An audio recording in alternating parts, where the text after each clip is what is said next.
So in this question we are told to find the equivalent capacitance between the points x and y. Okay, where all these capacitors are in units of microfarad. Okay, so what would be the approach for this question? So let me first copy this question because it will save time of drawing the diagram again and again. Okay, so here I am with the question. Now basically what we need to do is that this could be a condition of Wheatstone bridge if there would have been a 2 microfarad capacitor over here. But since it's not the case over here, so what are we going to do? Okay, so let's start by marking the points.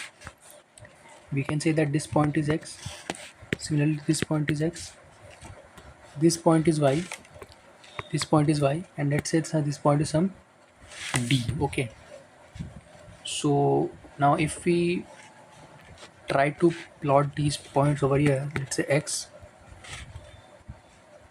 d and y, x, d and y.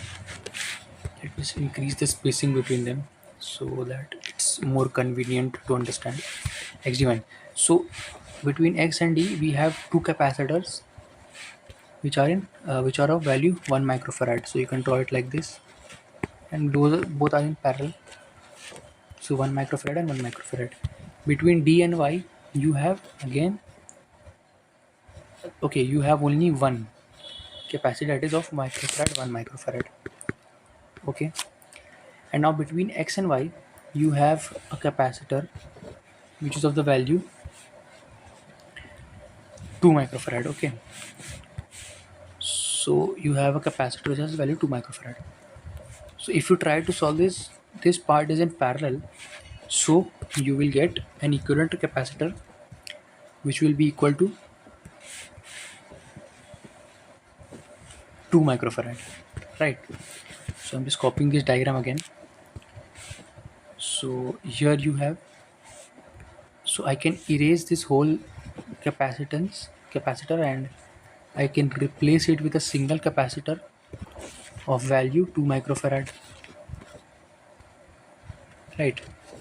And now since this 2 and 1 are in series connection, we can use the series combination formula and find out that is going to give me 2 by 3, right? So I can erase this whole thing, or let me just copy this again, and I can erase this whole thing and just put a 2 by 3, right? So here I am going to get a capacitor of 2 by 3 microfarad. Now since these two are in parallel connection, I can clearly add them algebraically. So 2 by 3 plus 2, that is going to give me 8 by 3. So the answer is 8 by 3